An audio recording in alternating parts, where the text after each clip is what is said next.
Namaste and greetings, and welcome to the Center for Spiritually Integrated Arts, a Centers for Spiritual Living teaching center. I'm Reverend Dr. Raymont Anderson, the founding minister and spiritual director. If you ever have questions about who I am, who we are, what we do, what is Spiritually Integrated Arts, what is a teaching center, what is Centers for Spiritual Living, what is metaphysical spirituality, what is New Thought, Science of Mind and Spirit, how do I become a member? How can I support, tithe, and donate?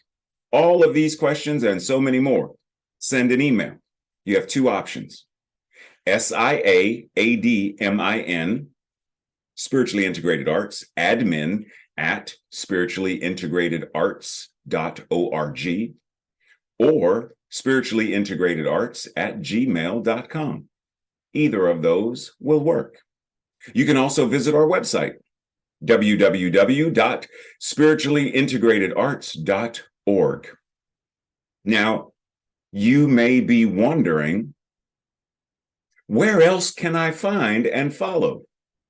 There are several other social media platforms that you can also subscribe and follow. Facebook, Instagram, Twitter, and our YouTube channel, where you can also find all of our Sunday messages and more.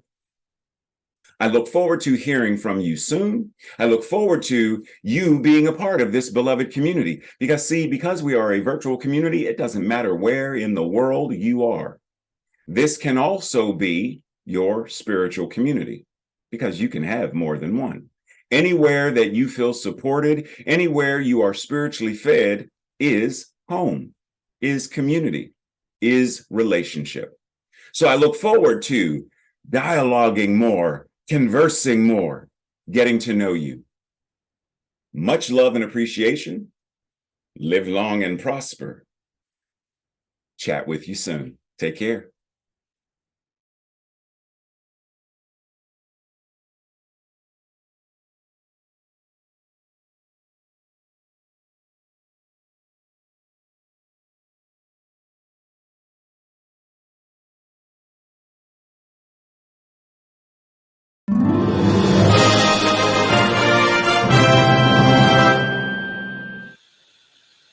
Hello and welcome.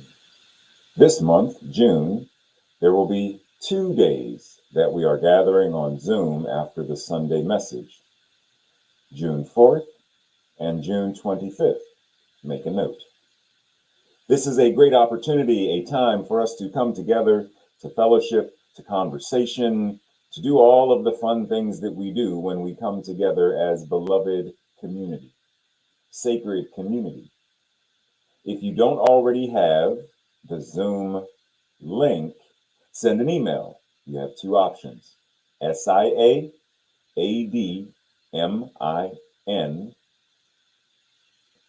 Spiritually Integrated Arts, admin, at spirituallyintegratederarts.org, or spirituallyintegratederarts@gmail.com. Once you send the email, the link will be sent to you. Once again, we will be meeting only 2 Sundays this month. Make a note. If you don't already know, Wednesday night from 7 to 8:30 p.m. Eastern Standard Time, the Science of Mind and Spirit discussion group gathers to discuss what is Science of Mind and Spirit and how do we apply it. We take to heart what Ernest Holmes said at the site in the Silomar when he spoke the Sermon by the Sea, and he said, show me 1,000 people who know what religious science is, how to use it, and are living it as a way of life, and we will see a different world. In other words, a world that works for all. So on Wednesday nights, we discuss what does that mean, how do we embody it, and how do we live it. Thursday night, the study group that reviews the Sunday message questions currently meets 7:30 to 8:30 p.m. Eastern Standard Time. However, the new time as of July 6th will be 7 to 8:30, same time as the Wednesday night group. For either of these groups, if you do not already have the link to join, send an email, once again, to siaadmin@spirituallyintegratederarts.org or spirituallyintegratederarts@gmail.com, and the link will be sent to you. Now, if you are ready, we're going to jump into the theme for June, embracing self-care. The evolution of self-care. Since its discovery, the evolution of self-care has taken several turns. When self-care started in the medical field, it pretty much meant what it means today. Patients in the 1950s were advised to engage in activities that allowed them to see, to understand, and to embrace their self-worth. These activities and the awareness gained from these activities help the patient to cultivate healthier, life-affirming habits, such as eating healthier, exercising regularly, and also in reducing any of the unsupportive, any of those non-life-affirming habits. Those were reduced. Those things that were detrimental to their well-being were reduced. As time went on, the term self-care began to be used in other fields, such as the civil rights movement, which encouraged the practice of self-care in order to continue the pursuit of equity and justice. Breathe.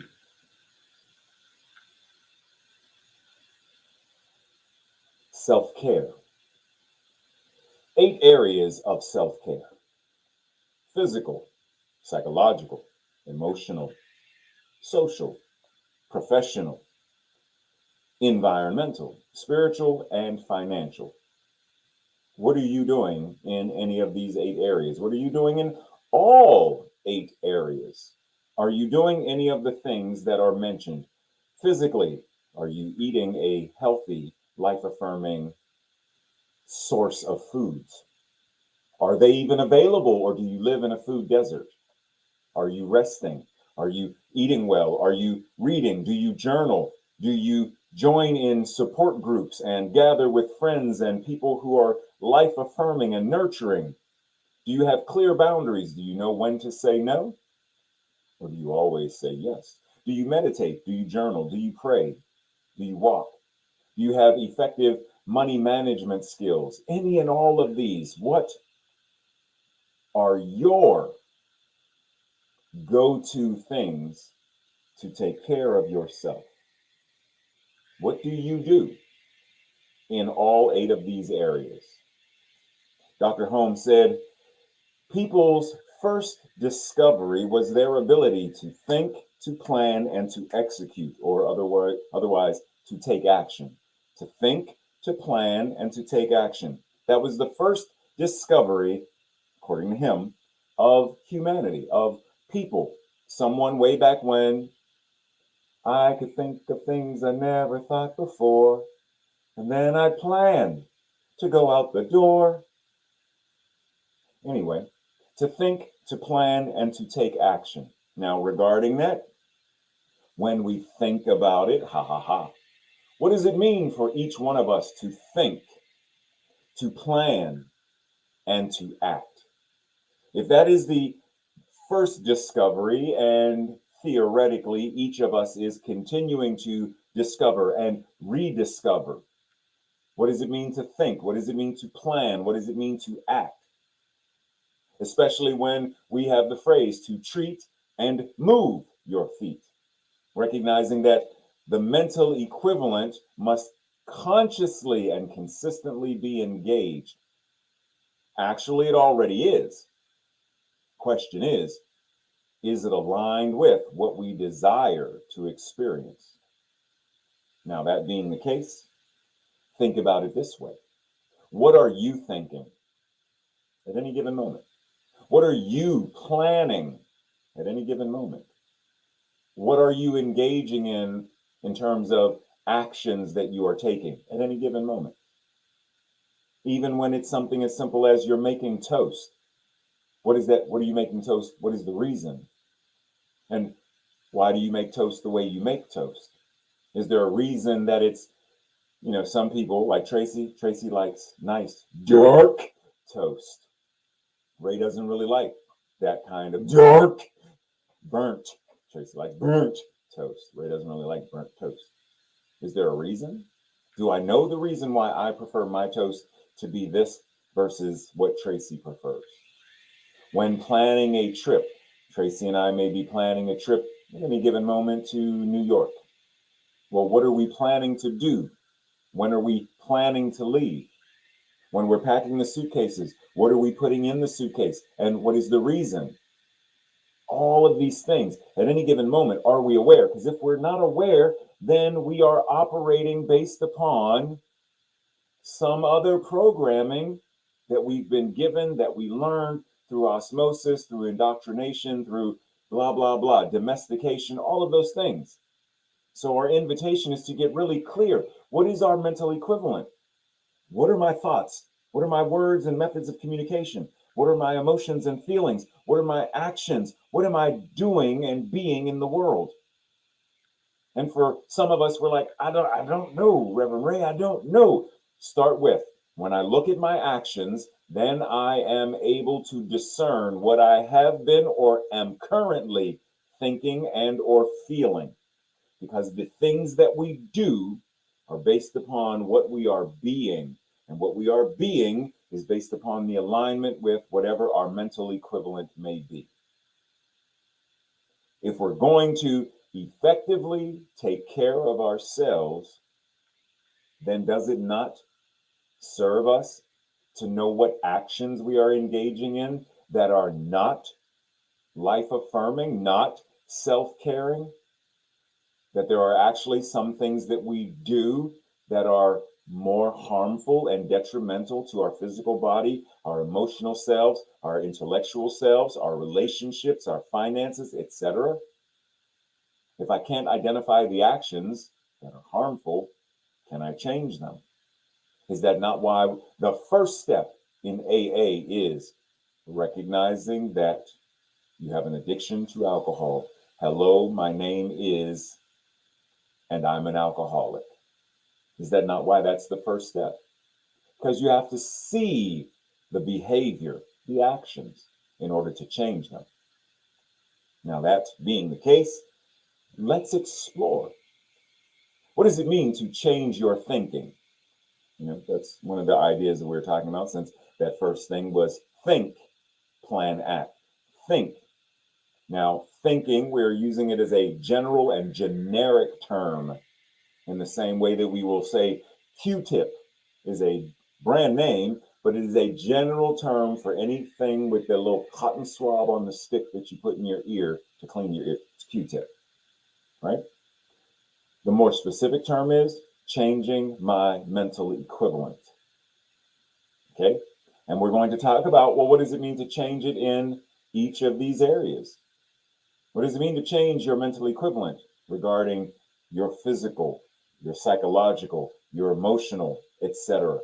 When it gets to professional, both your vocation, because some people no longer have a profession, they may be retired. So then your avocation. I don't particularly refer to stuff as hobbies, but the things that, because you have your professional work life, and then you have the other things that are, it's not your job, it's not your career, but there are things that you are interested in and things you invest your time, effort, and energy into, your avocation. So regarding profession, vocation, avocation, changing my mental equivalent regarding each of these areas. What does that mean? What would that entail? In order to know that, I have to know, well, what is my current social experience? Describe my relationships. What kind of relationship do you have with your sons, Ray? Do you like the relationship you have with your sons? Is there something regarding your sons that you would like your relationship to be that it currently isn't? How much control do you have over bringing that about? Because some things, it's on the other person as well. How much control do you have regarding that?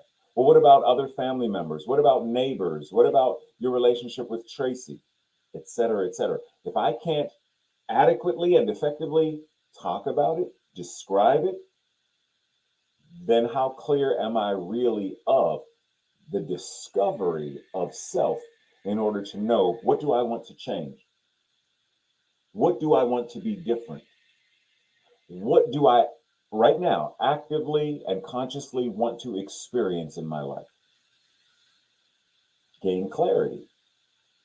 Dr. Holmes says, my body is not conscious of life, but my thought is conscious of my body. But my thought does operate upon my body. In other words, the thoughts we think affect the chemistry of our bodies. Now, that being the case, let's ask then, regarding your body, what is your mental equivalent? Do you love your body? Do you appreciate your body? Do you take care of your body? Do you nurture your body? What are the thoughts that you have regarding your body? What kind of words do you use in describing your body? I'll give you an example. So, as you may or may not know, I recently had surgery, April 25th, getting my prostate removed. As a result, there are 6 incisions in my abdomen. As a result, haven't been able to exercise or do any of the physical things I would normally do, which means my body has lost muscle mass, I've gained weight, there's still a little bit of swelling in the abdominal and groin region as a result of the surgery. When looking in the mirror, do I, quote unquote, curse myself, my body? Oh, I look fat. Oh, I look ugly. Oh, those scars are. Oh, is this ever going to go away? Blah, blah, blah, blah, blah. And if I catch myself going down that rabbit hole, do I know it? Am I able to catch it soon enough so that as soon as I start to go down the rabbit hole, I'm like, no, no, no, no, no, boop, and I can grab and pull myself back up? Or do I boom and fall all the way down the rabbit hole, hit the ground, and realize, oh, I could have stopped this 55 minutes ago. I could have stopped this line of thinking, this train of consciousness 4 days ago, but I didn't. But I just now caught it. I just now discovered, now that I have thought that, now that I have understood that, what is my plan to get back up out of here? And then how am I going to act to get out of here? And how am I going to act once out of here? What are the words? What are the feelings? What are the emotions?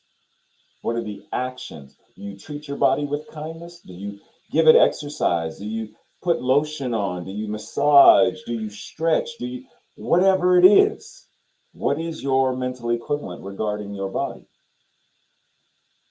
In the grand scope of our culture, there are many, normally it's referred to as fat phobic people, body shamers, people who look down on and talk poorly about and badly about, and it's said abuse and it's said bully, and people of a certain size. It's one reason why I truly appreciate Lizzo for the work, simply living her life, but for the advocacy that she puts forth in who she is being, her mental equivalent based upon who she is choosing to be and what she chooses to experience in her life. One of the things she says, I think it's lazy for me to just say I'm body positive at this point. It's easy. I would like to be body normative. I want to normalize my body and not just be like, oh, look at this cool movement. Being fat is body positive. No, being fat is normal. I'm going to do my thing. No apologies. Are you able to do your thing without apologizing for your size? Are you able to do your thing without apologizing for your whatever it is? Are you able to live your life? Are you able to align with a mental equivalent? Are you able to think, plan, and act accordingly to experience life on your terms the way you desire to?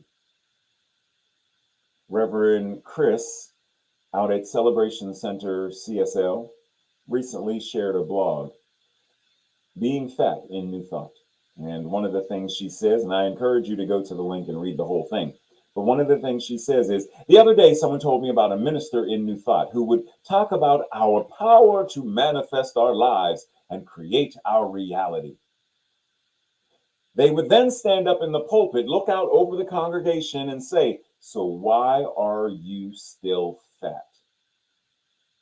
That's body shaming. Why is that in New Thought? Reverend Chris goes on to say, do we create our reality? Yes. Do we single handedly create every single thing that happens in the entire world, even the parts that we can see or that affect us? Absolutely not. We do not affect. We do not consciously. My thoughts are not create.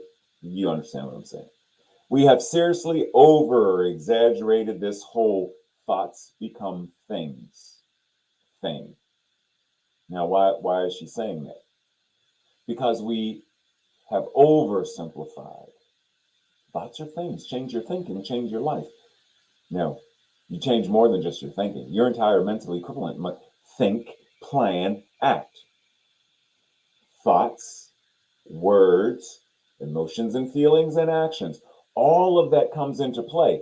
And because it's not just me here creating, you're creating, they're creating. Wouldn't you like to create? Everybody's creating. That's why we have a collective consciousness and an individualized consciousness. We have group consciousness, etc., etc. And each of these are playing a part in the think, plan, act, in the effective manifestation of the world we currently live in. So the question is, what role are you playing in that? What amount of accountability and responsibility are you taking in terms of that? Not just how do I create or recreate my own individual experience for my life, but how do I also create effective change in the world? For example, recently our Supreme Court has undone some legislation regarding effective care of the earth and clean water and such. What is mine to do regarding that? Do I send the justices an email or a letter expressing to them how disappointed I am that they would place this above the priority of, do you understand that by doing this, this entire group of people will no longer have access to clean water? Or do you not care? What is mine to do regarding that? Because if I simply sit back and it's not mine to do, it has nothing to do with me, then I am forgetting what Mamie Till Mobley said when her son, Emmett Till, was murdered. Living up in Chicago, I used to think what happens to those black folks in Mississippi is their business. It has nothing to do with me. So my son was lynched, and I realized what happens to any of us anywhere had better be the business of all of us everywhere. What is my role as a 21st century New Thought Good Samaritan? How do I engage individual consciousness, group consciousness, and collective consciousness to shift, to heal the world? One, do you know who this guy is? No, he's not a hippie just because he has long hair. That's a judgment. Do you know who he is? Do you know this phrase in Latin?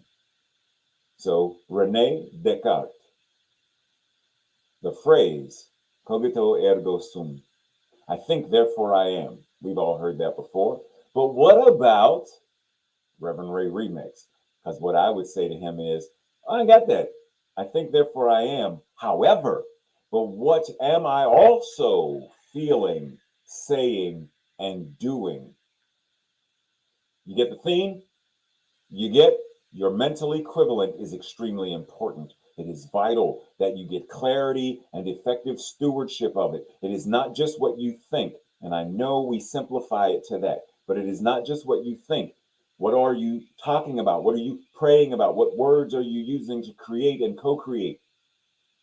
Words, thoughts, etc., are the form that spirit and molds into and creates. So we got to take into account, what am I thinking? Because I can think one thing and feel something that's not in alignment with what I'm thinking, and it's also not in alignment with what I'm saying because I don't have an integrity regarding each of these, which means I'm actually in alignment with something. Breathe, because our invitation is to get in alignment consciously, constructively, life affirmingly, to manifest accordingly. And it begins by caring for ourselves. Some think, I think, therefore I am dangerous. I think, therefore I'm single. I think, therefore I am awesome. I think, therefore, what? My mental equivalent is such that I am what? My thoughts, my words, my feelings, my actions are such so that I am what? When you fill in that blank, what are you filling that blank in with?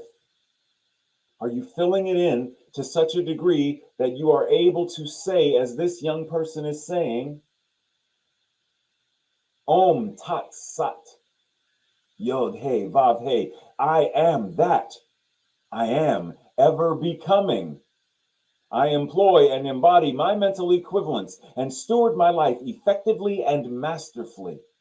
I am my own guru, Bodhisattva, Christ. Aham Brahmasmi. I am Brahma. Is that what your mental equivalent is aligned with? Breathe. Let that sink in. Because we live our lives as though our conditions and experiences determine our perfection.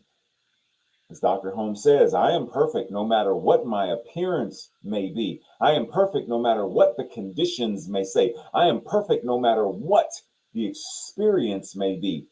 I am perfect and I am experiencing grief.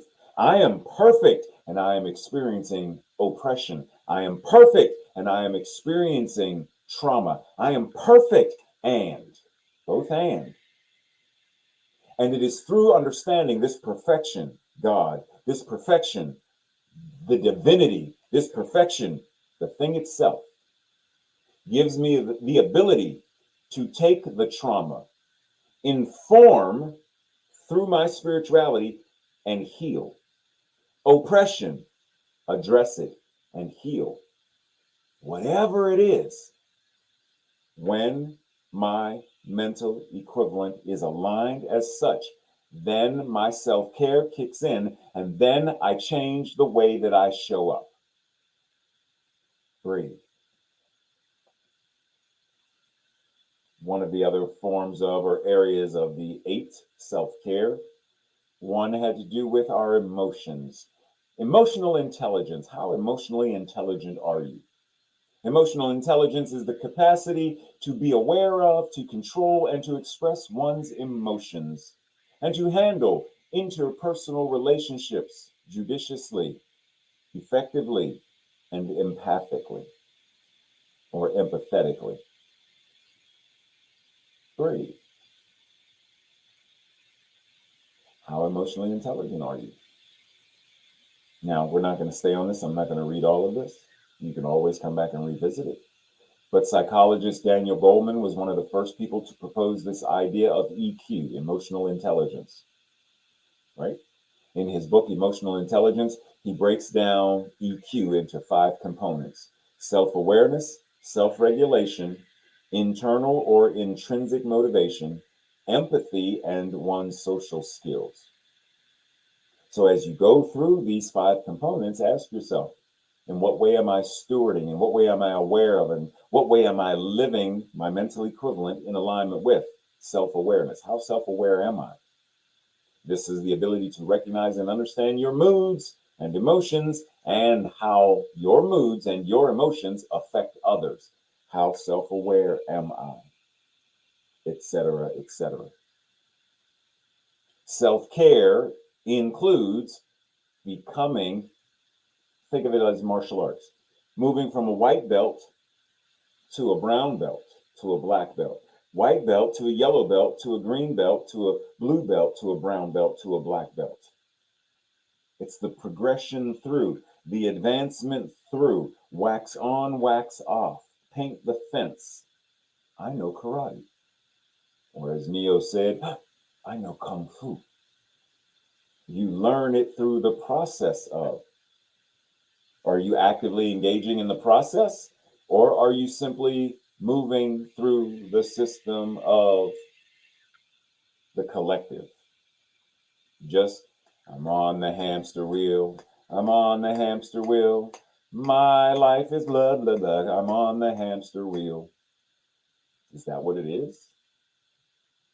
Then is it not time through self-care to step off the hamster wheel? To have a direction that you want to go? Emerson said, to be yourself in a world constantly trying to make you something else is a great accomplishment. But what does this mean? To be yourself in a world that is constantly trying to make you something else.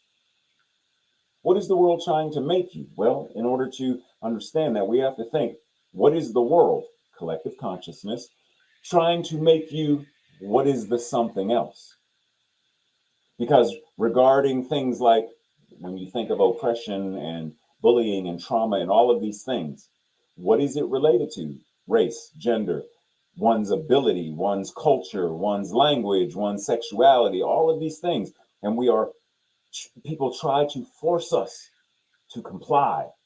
They force us to conform. They force us to become some form of homogenized, normalized, internalized, whatever it is.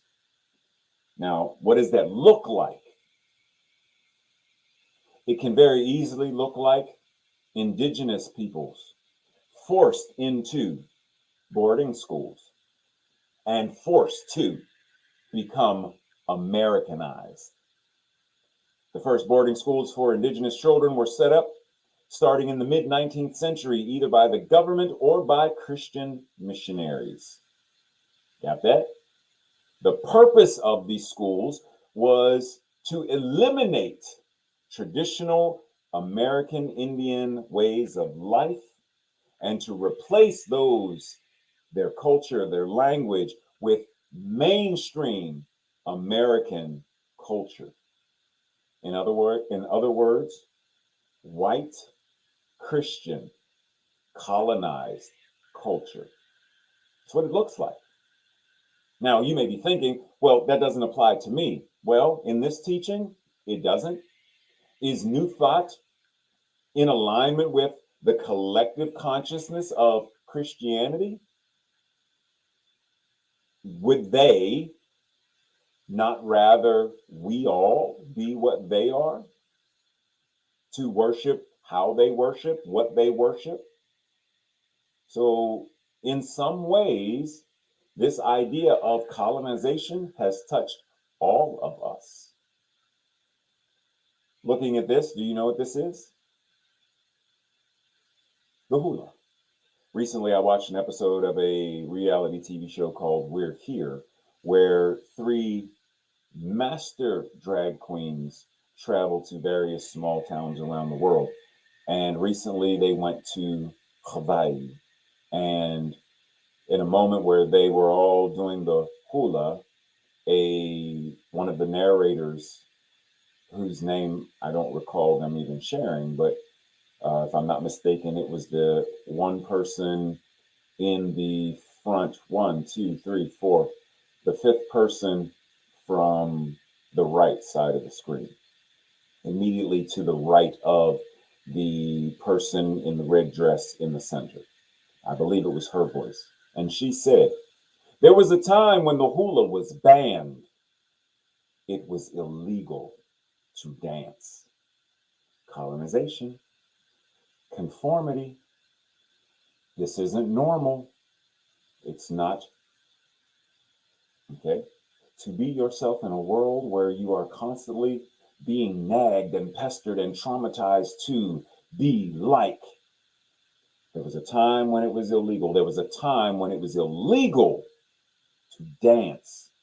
And so I always say, every time we chant, every time we dance, somebody in our lineage never stopped dancing or chanting, because it was there, I will not stop, that brought the chant to me, that brought the dance to me, so that we could be here. They resisted. And also within our culture, so many Mahu people, LGBTQ people, are the ones who were the story keepers throughout time and space. And someday, somebody's going to look at the way we continue to tell these stories, and someone's going to say, I see me in this moment, because representation matters. So, how do we resist conformity when that, whatever that consciousness is, wants us to surrender and relinquish who we are? You're fat, you should weigh this. You're too dark, you should be light like this. I don't like your hair, it should be like this. I don't like your sexuality, it should be this. I don't like your religion, it should be this. How do we continue to be the story keepers for our stories? Audre Lorde says self-care is not self-indulgence, it is self-preservation. And that's only a smidget of what Audre Lorde actually said. It is self-preservation, and that is an act of political warfare. But why would it be political warfare? Why would it be political warfare? Now, political has nothing to do with what side of the aisle. We're not talking about that. Political means that you are not relinquishing your power. See, marginalized groups become marginalized because whatever that dominant culture and consciousness is, colonization, it uses its power to subjugate, to oppress, to demand through the use of violence, oppression, etc. Power. So if we are going to understand what this actually means, then we have to understand that power is the capacity of individuals or groups to determine who gets what, who does what, who decides what, and who gets to set the agenda. The Supreme Court. Who gave them the power to deny people clean water? Who gave governors, wherever they are, the power to ban books, the power to deny effective education of history? Who gave people the power to ban drag shows and drag performances and drag queens? Who gave them the power? Pause. Because the next series of slides, once again, we're not going to go through each one of them, but I strongly invite you to come back, pause, and read. Pause and read. Now, you can't pause right now because we here doing this right now, but come back, revisit it. We strive to resist and challenge coercive power, right? How do we mobilize this idea of transformative power? And within our teaching, there's a different kind of power that we're going to get to in a moment, but revisit these and how power is being referenced. And then ask yourself, how am I doing this work? What is mine to do regarding this work? Because what we say is there is a power for good in the universe. So regarding our teaching symbol, the all that is the circle, right? God, a circle, circumference, nowhere, center, everywhere. There is a power for good in the universe, and it is greater than you are, right? So that circle is larger than the triangle at the bottom, which represents the individualized expression. So the circle is larger, it is greater than the individualized expression. And Dr. Holmes says, there's a power for good in the universe greater than I am, greater than I am, greater than you are, and you can use it. Yes, that is true. And Reverend Ray remix, however, there is a power for good, and it is the universe, which is both greater than you are, and it is what you are. And you are always using it because it is incarnating as you. You can't unuse it. You can't not use it. It is you. You can't undivine yourself. You can't ungod yourself. You're it. Now, whether or not you choose to use that power in that way, knowing I am the divine, can Superman be unsuperman? No, he can put on the Clark Kent garb and walk around like he's Clark Kent forever. Never fly, never use heat vision, x-ray vision, never do any of that. But that doesn't change who and what he is. Peter Parker may never don the Spider-Man suit, never sling another web. Doesn't change. You still have those powers. They're still there. You can't spiritually magnificize, awesomenessize. You are awesome, you are magnificent, you are beautiful, you are powerful, period. Because that which is the infinite and absolute awesomeness, beauty, and power is individualizing itself, is expressing itself as you. Always has been, is right now, and forever will be. So the question is, are you living from that awareness? Are you caring for yourself from that awareness?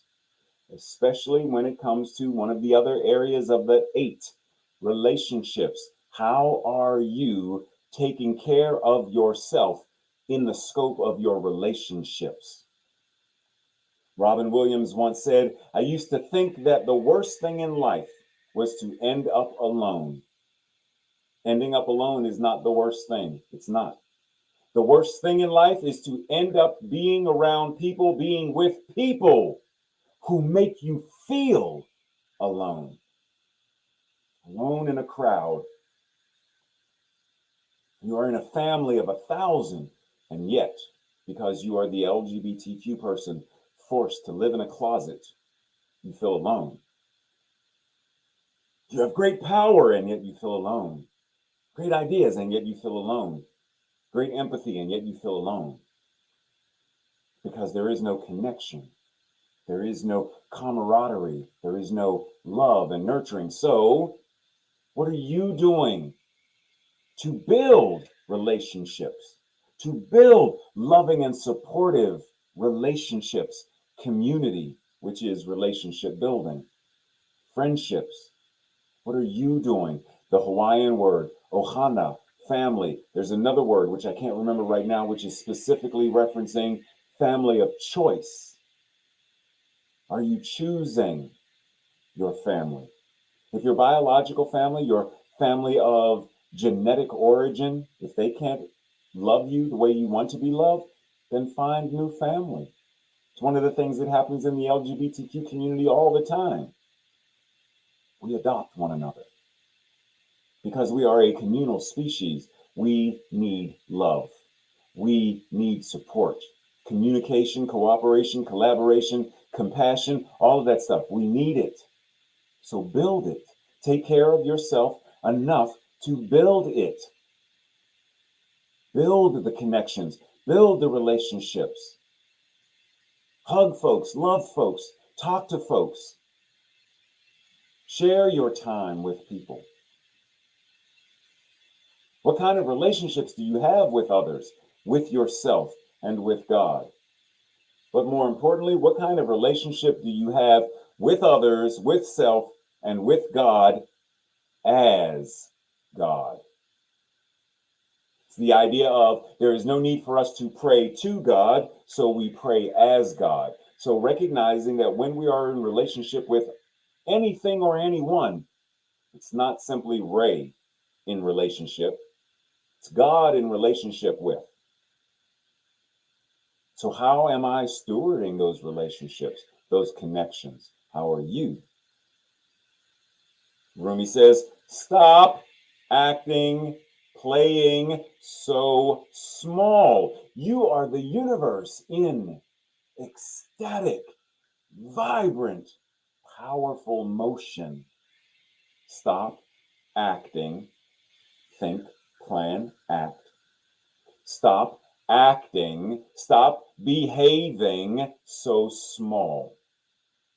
So if we're not going to play small, be small, act small, then what are we going to do? Be big, be bold, be beautiful, be audacious, be powerful in all of these areas. So, what does it mean for you to be big and bold and beautiful physically, psychologically, emotionally, within your relationships, within your vocation and avocation, environmentally, spiritually, financially? What does it mean for you to be big, bold, beautiful, brave in all of these areas?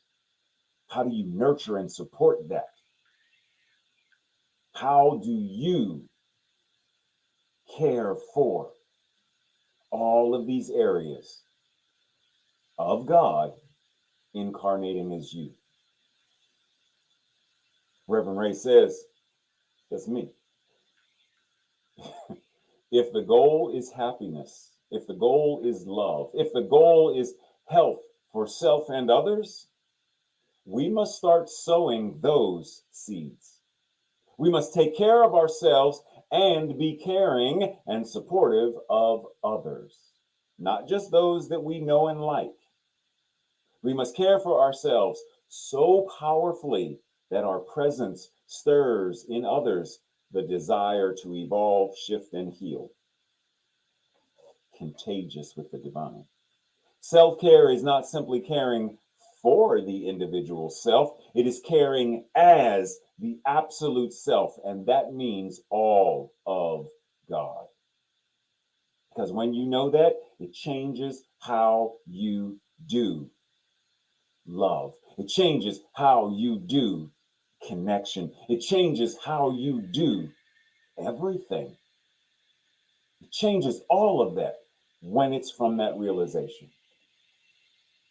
Breathe. This week's declaration, our affirmation, I will say it first, and if you feel in alignment, say it with me on the second go round. I mindfully fill my cup to overflow. Pause. You may have heard me say this before. I love this phrase. I drink from my saucer because my cup runneth over. I drink from my saucer because my cup runneth over. I mindfully fill my cup to overflow with the love of who I am. Together. I mindfully fill my cup to overflow with the love of who I am. And so it is. This week's journal questions, spiritual practice questions, and Thursday night discussion questions. Number one, in what ways do I play small? In what ways do I try to allow the conformity to affect me? In what ways do I allow colonization to affect me? In what ways do I allow whatever that is to try to, quote unquote, normalize me? In what ways do I play small? What is the reason that I do that? And what can I do? What will I do to change that? And what does that look like for me? Number two, what do I currently do that is the opposite of self-care in those 8 areas mentioned? What do I currently do that is the opposite of self-care, physically, emotionally, professionally, psychologically, etc.? What do I currently do that is the opposite? That is self-detrimental, that is non-life-affirming in these 8 areas. Number 3, what daily practices will pause? Because it's important. Once again, we can't change what we will not acknowledge. So we have to acknowledge it in order to change it. Number 3, what daily practices will I engage in to honor, to nurture, and to love myself more by filling my cup to overflow? And number 4, one aspect of self-care is recognizing your inherent value. So list 4 things that you appreciate, 4 things that you are grateful for, 4 things that you love about yourself. Breathe as we go into that space of prayer. Simply anchoring to this great and glorious divine breath that brings us right here, right now, present. Knowing that as this word is spoken, this word is the truth of my being. And because there is no simple I that is separate from anyone, that there is only God, then what is true about me is true for and about everyone. So this breath anchors me in this present moment where I acknowledge the divine love of creation that is incarnating as me, and I care for it. The divine power of creativity, and I care for it. I take care of it in the same way that I care for a plant that is just beginning to grow through the earth, a new puppy or kitten that can't quite take care of itself per se, so it needs someone to feed it, to bathe it, to nurture it, to help it to become strong enough so that it is now self-sustaining. I tend to and take care of my creativity, my inspiration, my love, my relationships, my physical body, my mind, my heart, my soul, all areas of my life. I tend to them. I nurture, I love and care for all areas and aspects of my life. And even the areas that I may not like. I don't necessarily, me specifically, I don't necessarily like the fact that there are times when I am triggered and my comfort food is sugar and sweets. I don't necessarily like that, but I bring love to it so that it happens far less. Will it still happen? Possibly. But I can love myself through it. When I look at myself in the mirror and I don't necessarily like the scars, I don't like the swelling, I don't like some of the changes, but I love myself through it. So that even with the scars, I can love me. Even with the changes, I can love me. I care for me. And not just the me that is Ray, but the me that is God incarnating as through with me. And as I said, what is true in these words about me is true for all. And the law recognizes that and says yes. It says yes, which means this word, this Sunday message, all that was shared, the law says yes. That means it is already done. It is already answered prayer. It is already now. It is already here. I tell my story based upon being a story keeper. And the story that I tell is I am that. I am ever becoming. Aham Brahmasmi. I am the Brahma, Christ consciousness, Buddha nature. I am it and ever becoming more of it. And so are you. The law says yes, and it is done, and it is now, and so it is. Namaste, blessings, much love and appreciation. I will chat with you soon in Zoom. Take care.